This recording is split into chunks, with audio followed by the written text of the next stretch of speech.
Hello बच्चों, कैसे हैं आप लोग। उम्मीद है कि आप सब अच्छे होंगे। बच्चों, आज हम प्रश्नावली 1.4 बताएंगे 11वीं के मैथ का। तो आइए बच्चों, 1.4 का प्रश्न संख्या 1 देखते हैं। प्रश्न संख्या 1 में कह रहा है बच्चों, निम्नलिखित में से प्रत्येक समुच्चय युग्म का सम्मिलन ज्ञात कीजिए। बच्चों, सम्मिलन बोल रहा है निकालने के लिए, यानी कि यूनियन ऑफ सेट बोल रहा है। दो समुच्चय दिया गया है इसमें और बोल रहा है इसका बच्चों हम लोग का सम्मिलन यानी कि यूनियन निकालने के लिए। तो बच्चे, थ्योरी क्लास में हमने यूनियन के थ्योरी क्लास में हम बताए थे कि जब दो सेट दिया रहेगा तो उसका हम यूनियन कैसे निकालेंगे। बच्चों, यदि दो सेट हमको दिया रहेगा तो उसका यूनियन निकालने के लिए सबसे पहले बताए थे कि सेट ए का सारा एलिमेंट हम लिख लेंगे। उसके बाद सेट बी में देखेंगे जो जो एलिमेंट सेट ए में नहीं है उसको भी लिख लेंगे, तो हमारा इस तरह से यूनियन निकल जाएगा। तो पहला सवाल है बच्चों, इसके सॉल्यूशन में देखते हैं।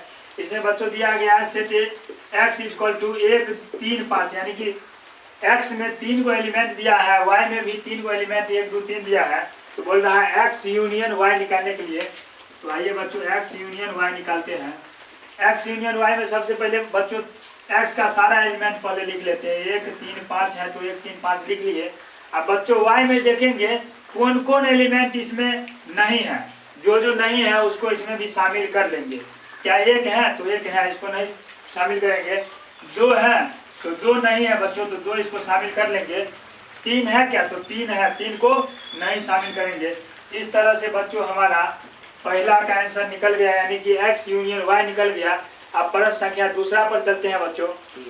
अब बच्चों प्रश्न संख्या दूसरा में दिया है set A equal to A E I O U और बी में दिया है ए बी सी, और बोल रहा है बच्चों ए यूनियन बी निकालने के लिए, ए यूनियन बी। तो बच्चों आइए सबसे पहले ए का सारा एलिमेंट लिख लेते हैं। ए में है ए ई आई ओ यू। अब बच्चों बी में देखेंगे कौन कौन एलिमेंट इसमें नहीं है, जो जो नहीं होगा उसको भी इसमें शामिल कर लेंगे। क्या ए है, ए यहाँ पर है तो ए को छोड़ देंगे। बी है बच्चों, बी इसमें नहीं है तो बी को लिख लेंगे। सी क्या है, सी नहीं है बच्चों, तो सी भी लिख लेंगे। इस तरह से हमारा बच्चों ए यूनियन बी यानी कि दूसरा का आंसर भी निकल कर आ गया। अब बच्चों प्रश्न संख्या तीसरा पर चलते हैं। बच्चों आप प्रश्न संख्या हम तीसरा पर आ गए।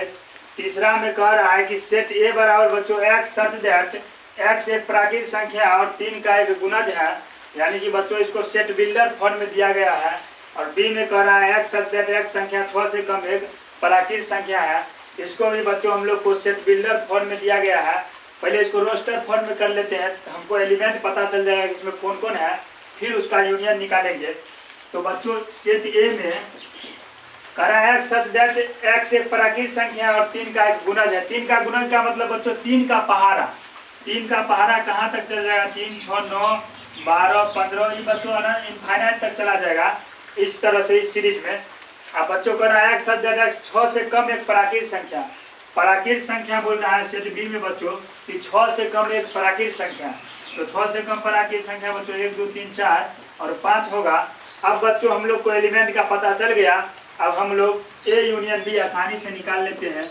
ए यूनियन बी बराबर बच्चों 3 6 9 12 15 डॉट डॉट डॉट, बीच में यूनियन देंगे बच्चों 1 2 3 4 और 5।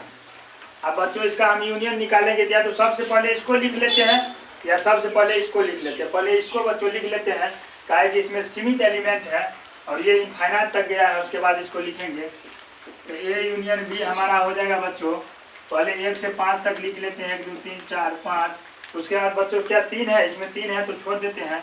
6 9 12 15, इस तरह से इन्फिनिटी तक निकल जाएगा। यानी कि हमारा बच्चों ए यूनियन बी ये सब निकल कर आ गया, यानी कि प्रश्न संख्या तीसरा का यही आंसर होगा बच्चों। अब प्रश्न संख्या हम लोग चौथा पर चलते हैं। अब बच्चों हम लोग प्रश्न संख्या पहला का चौथा पर आ गए। चौथा में दिया है बच्चों set A equal to X such that X एक प्राकृतिक संख्या है और 1 less than X less than equal to 6 है, यानी कि बच्चों ये भी सेट बिल्डर फॉर्म में दिया गया है। और बी में दिया है एक्स सच दैट एक्स एक प्राकृतिक संख्या है और 6 less than X less then 10 है। तो पहले देख लेंगे बच्चों इसको रोस्टर फॉर्म में आन करके इसमें कौन कौन सा एलिमेंट है। तो सेट ए में बच्चों एक्स सच दैट एक्स एक प्राकृतिक संख्या और 1 less than x less than equal to 6 है, यानी कि x का जो मान है ना 1 से बड़ा है, 1 से बड़ा है और 6 से छोटा है, 6 से छोटा या बराबर है। तो इसमें बच्चों 2 आ जाएगा, 3 आएगा, 4 आएगा, 5 और 6 भी आ जाएगा। 1 को हम इसलिए नहीं लिए बच्चों क्योंकि 1 से कह रहा है कि बड़ा होना चाहिए, 1 के बराबर भी बोलता है यहाँ पर तो 1 ले लेते, लेकिन इसमें 1 के बराबर नहीं बोल रहा है, इसलिए हम 1 के अलावा 2 3 4 5 6 लिए। यहाँ पर लेस देन इक्वल टू लगा है, इसलिए बच्चों यहाँ पर 6 ले लिए। और बी में बच्चों दिया है कि x x एक प्राकृतिक संख्या है और 6 less than x less then 10 है, यानी कि x का मान 6 से बड़ा और 10 से कम है। 6 से बड़ा यानी 7 8 और 9, 10 से कम कर रहा है, तो यही आएगा। क्योंकि इसमें बराबर नहीं लगा है, अगर बराबर लगा रहता तो इस 6 भी लिखते हैं, इस 10 भी लिखते हैं। बराबर नहीं होने के कारण हम 7 8 9 ही लिखे हैं। अब बच्चों A यूनियन B बोल रहा है निकालने के लिए, तो बच्चों इसमें क्या है, ये 2 है, 3 है, 4 है, 5 है, 6 है। उसके बाद यूनियन बोल रहा है और B में है 7 8 9, 7 8 9।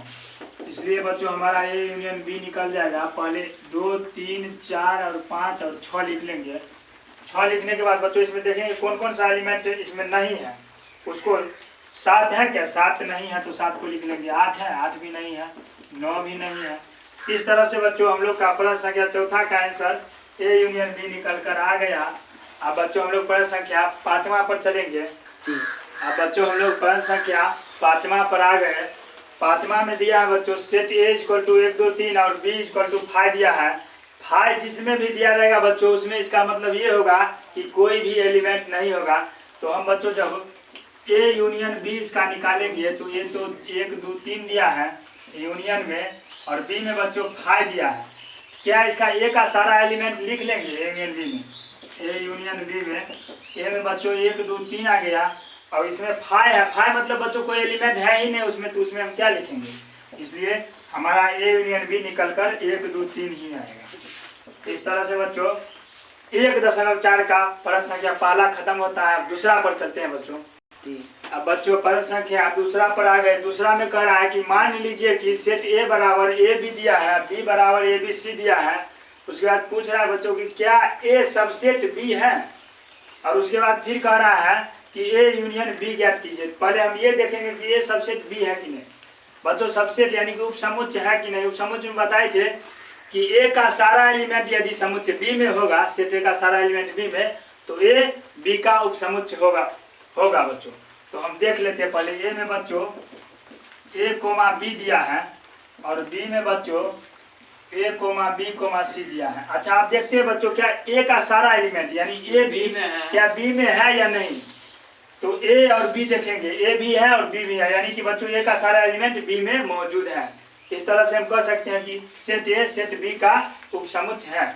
तो लिख देंगे चूंकि सेट A का सारा एलिमेंट, चूंकि सेट A का सारा एलिमेंट सेट B में उपस्थित है बच्चों। सेट A का सारा एलिमेंट सेट B में उपस्थित है, इसलिए A जो है बच्चों सबसेट B होगा या है। अब बच्चों फिर कह रहा है कि A यूनियन B ज्ञात कीजिए। तो बच्चों हम A यूनियन B में देखेंगे। A में दिया है बच्चों A कोमा B, बीच में है यूनियन, तो यूनियन लगाए। उसके बाद A B C है बच्चों। अब हमारा A यूनियन B बराबर निकलेगा बच्चों। पहले तो A का सारा एलिमेंट लिख लेते हैं, A कोमा B है। उसके बाद बच्चों देखते हैं क्या A इसमें है, A है B है, इसलिए B को छोड़ दिए। अब C नहीं है तो C को लिख लिए। इस तरह से बच्चों हमारा A यूनियन B निकल करके आ गया। अब बच्चों प्रश्न संख्या तीसरा पर चलेंगे। अब बच्चों हम लोग प्रश्न संख्या तीसरा पर आ गए। तीसरा में बता रहा है कि यदि A और B दो ऐसे समुच्चय है कि A सबसेट B, तो A यूनियन B क्या है बच्चों। तो इसमें बच्चों हम लोग पहले 2 सेट ले लेंगे जो इसको फॉलो करना चाहिए, यानी कि A सबसेट B होना चाहिए। तो यहाँ पर मानेंगे बच्चों, माना कि A बराबर हम एक सबसेट लिए 1 2 और B बराबर एक सेट ले लिए, B बराबर सेट ले लिए 1 2 3। क्या बच्चों ये A सबसेट B है, यहाँ पर बच्चों देखेंगे तो ए का सारा एलिमेंट बी में है, यानी कि ये बच्चों ये सबसेट बी है। वही बोल रहा है सवाल में कि ये और बी दो से समुच्चय है कि ये सबसेट बी होना चाहिए। तो ये सबसेट बी बच्चों यहाँ पर ये जो है सो सबसेट बी है। अब बच्चों उसके बाद बोल रहा है कि ए यूनियन बी निकालने के लिए, यानी कि ए यूनियन बी क्या होगा। तो बच्चों ए यूनियन बी में ए का सारा एलिमेंट यानी 1 2 और यूनियन बी का सारा एलिमेंट 1 2 3, तो बच्चों हमारा निकल कर ए यूनियन बी आ जाएगा 1 2 और उसके बाद 3। इस तरह से बच्चों हमारा ए यूनियन बी निकल कर 1 2 3 आ गया। यहाँ पर बच्चों इसका आंसर ये हो गया। और इसमें बच्चों ये लिख सकते हैं कि चूंकि सेट ए का सारा एलिमेंट सेट बी में उपस्थित है, इसलिए बच्चों ए सबसेट बी होगा। अच्छा एक बात बताओ बच्चों, जब ए सबसेट बी होगा तो जब ए यूनियन बी निकालेंगे तो क्या बी के बराबर आएगा। यहाँ पर देखो ये तो हो गया ए और ये हो गया बी। अगर इसका हम यूनियन निकाले हैं तो क्या ये बी के बराबर आया है। बी है 1 2 3 के बराबर आया है। तो इसमें हम लिख सकते हैं, इसलिए में ए यूनियन बी बराबर बी भी हो सकता है, यानी होगा ही बच्चों ए यूनियन बी, यानी कि ए यूनियन बी निकाले हैं तो ए यूनियन बी 1 2 3 आया है जो कि हमारा सेट बी के बराबर है। तो इसलिए हम ए यूनियन बी बराबर बी भी लिख सकते हैं। अब बच्चों हम लोग प्रश्न संख्या चौथा पर चलते हैं। अब बच्चों हम लोग चौथा प्रश्न पर आ गए। चौथा में कह रहा है यदि सेट ए बराबर 1 2 3 4, बी बराबर 3 4 5 6, सी बराबर 5 6 7 8 और डी बराबर 7 8 9 10, तो निम्न को बोल रहा है ज्ञात करने के लिए। बच्चे इसके नीचे में प्रश्न दिया गया है चौथा के, पहला दूसरा तीसरा चौथा ऐसे करके प्रश्न दिया है। तो पहला में देखते हैं बच्चों कि बोल रहा है ए यूनियन बी निकालने के लिए। तो इसके सॉल्यूशन में देखते हैं बच्चों ए यूनियन बी। ए में बच्चों हो जाएगा 1 2 3 4 और यूनियन बी में हो जाएगा 3 4 5 6। इस तरह से बच्चों हमारा ए यूनियन बी बराबर ए का सारा एलिमेंट पहले लिख लेते हैं 1 2 3 4। आप देखते हैं क्या 3 है, 3 को छोड़ देंगे, 4 है 4 को भी छोड़ देंगे, 5 नहीं है तो 5 को शामिल कर लिए, 6 नहीं है तो 6 को शामिल कर लिए। इस तरह से बच्चों हम लोग का प्रश्न संख्या 4 का पहला का निकल गया ए यूनियन बी। ए में दिया था 1 2 3 4 और बी में 3 4 5 6, तो ए का सारा एलिमेंट लिख दिया और 3 और 4 इसमें है इसलिए इसको छोड़ के, और 5 6 नहीं है तो 5 6 शामिल कर लिए। अब बच्चों प्रश्न संख्या दूसरा पर 3।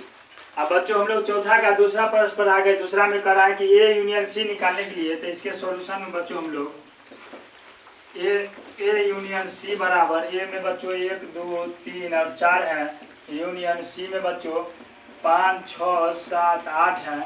अब बच्चों ये ए यूनियन सी बराबर ए का सारा एलिमेंट यानी 1 2 3 4 और इसमें 5 भी आ जाएगा, 6 भी, 7 भी, 8 भी, क्योंकि ये कोई एलिमेंट इसमें नहीं है इसलिए सबको शामिल कर लेंगे। इस तरह से बच्चों हम लोग का प्रश्न संख्या दूसरा का सॉल्यूशन हो गया। बच्चों प्रश्न संख्या तीसरा पर चलते हैं। अब बच्चों हम लोग प्रश्न संख्या तीसरा पर आ गए। तीसरा में करा है कि बी यूनियन सी। बच्चों बी यूनियन सी, बी में बच्चों हम लोग का 3 4 5 6 दिया है और यूनियन सी में बच्चों 5 6 7 और 8 दिया है। तो बी यूनियन सी हमारा बच्चों निकल कर आ जाएगा 3 4 5 6, 3 4 5 6, यानी कि बी का सारा एलिमेंट लिख लिए। अब देखेंगे क्या 5 भी है, 6 भी है तो छोड़ दिए उसको, 7 नहीं है तो 7 और 8 को शामिल कर लिए। इस तरह से बच्चों हम लोग का प्रश्न संख्या तीसरा भी हल हो गया। प्रश्न संख्या चौथा पर बच्चों प्रश्न संख्या चौथा पर आ गए। चौथा में बोल रहा है बी यूनियन डी। तो बी यूनियन डी बच्चों बोल रहा है तो बी का सारा एलिमेंट पहले लिख लेते हैं, 3 4 5 और 6 है। यूनियन में बच्चों डी में है 7 8 9 10, तो 7 8 9 और 10 लिख लिए। तो बच्चों बी यूनियन डी हमारा निकलेगा, बी का सारा एलिमेंट पहले लिख लेते हैं, उसके बाद डी में है बच्चों 7 8 9 10। क्या इसमें 7 8 9 10 है? नहीं है तो 7 भी आएगा, 8 भी आएगा, 9 भी आएगा और 10 भी आएगा। इस तरह से बच्चों हम लोग का बी यूनियन डी निकल गया। अब बच्चों हम लोग प्रश्न संख्या 5वां पर चलते हैं। अब बच्चों हम लोग प्रश्न संख्या 5वां पर आ गए। 5वां में बोल रहा है A union B union C निकालने के लिए। तो आइए देखते हैं A union B union C. बच्चों ए में बच्चों 1 2 3 4 एलिमेंट दिया है, 1 2 3 और 4। उसके बाद बच्चों यूनियन है बीच में। उसके बाद बी में दिया है 3 4 5 6। उसके बाद फिर बच्चों यूनियन है, तो यूनियन। उसके बाद सी में बच्चों दिया है 5 6 7 8। अब बच्चों हम लोग A union B union C निकालेंगे। तो हमारा A union B union C यानी कि 3 सेट का हमको यूनियन निकालना है। तो इसमें भी बच्चों पहले सब ए का सारा एलिमेंट लिख देते हैं, 1 2 3 और 4। उसके बाद बच्चों दूसरा बी में देखते हैं क्या बी का कौन कौन एलिमेंट इसमें है, उसको छोड़ देंगे, जो जो नहीं है उसको शामिल कर देंगे। तो 1 2 3 4 यानी 3 4 है, 5 6 नहीं है, तो 5 और 6 शामिल कर लिए। इसमें आएंगे बच्चों, देखेंगे आप इतना में कौन नहीं है, तो 5 6 तो यहाँ पर ये है, 7 8 नहीं है, तो 7 8 शामिल कर दिए बच्चों। इस तरह से हमारा A union B union C निकल कर आ गया। अब बच्चों प्रश्न संख्या हम लोग 6ठा पर चलते हैं। अब बच्चों हम लोग प्रश्न संख्या 6ठा पर आ गए। 6ठा में कह रहा है A union B union D निकालेंगे, यानी कि इसमें भी 3 सेट का यूनियन कर रहा है। तो A union B union D आइए निकालते हैं। ए में बच्चों है 1 2 3 और 4, और बी में है बच्चों बीच में यूनियन है, बी में है 3 4 5 और 6। और उसके बाद फिर यूनियन है बच्चों, यूनियन डी में एलिमेंट है बच्चों, डी में यहाँ पर 7 8 9 और 10। अब इसका बच्चों बोल रहा है यूनियन निकालने के लिए। तो ये यूनियन बी बराबर बच्चों ए का पहले सारा एलिमेंट लिख देते हैं, 1 2 3 4। ए का सारा एलिमेंट लिखने के बाद अब इसमें देखेंगे बच्चों कौन कौन एलिमेंट नहीं है इसमें। 1 2 3 4, 3 4 है, ये 5 6 नहीं है बच्चों, तो 5 6 को शामिल कर लिए। अब इसके बाद देखेंगे कौन कौन नहीं है, तो इसमें 7 नहीं है, तो 7 को भी कर लिए, 8 को भी और 9 को भी और 10 को भी। यानी कि इस तरह से बच्चों हम लोग का A union B union D निकल गया। अब बच्चों प्रश्न संख्या हम लोग 7वां पर चलते हैं। अब बच्चों हम लोग प्रश्न संख्या 7वां पर आ गए। 7वां में कर रहा है B union C union D बच्चों। तो बी में बच्चों 3 4 5 6 है, और यूनियन बच्चों बीच में बी यूनियन सी में देखेंगे तो 5 6 7 8 है बच्चों। और यूनियन देखेंगे बच्चों डी है, तो डी में बच्चों 7 8 9 और 10 है बच्चों। तो अब हम लोग बच्चों B union C union D देखते हैं। तो बी का सारा एलिमेंट पहले लिख लेते हैं बच्चों, 3 4 5 और 6 लिख लिए। अब बच्चों सी में देखते हैं, सी में कौन कौन एलिमेंट इसमें है, जो है उसको छोड़ देंगे, जो नहीं है उसको शामिल कर लेंगे। तो 5 6 है, 7 8 नहीं है, तो 7 8 लिख लिए। अब इसमें देखेंगे 7 8 है बच्चों, 9 10 नहीं है, तो 9 और 10 शामिल कर लिए। इस तरह से बच्चों हम लोग का क्वेश्चन नंबर 4 का 7वां सवाल सॉल्यूशन हो गया। इसी सवाल के साथ हमारा क्वेश्चन नंबर 4 भी खत्म हो गया। अब बच्चों यहाँ तक रहने देते हैं, इससे अगले वीडियो अगले पार्ट में आएगा। तब तक के लिए धन्यवाद।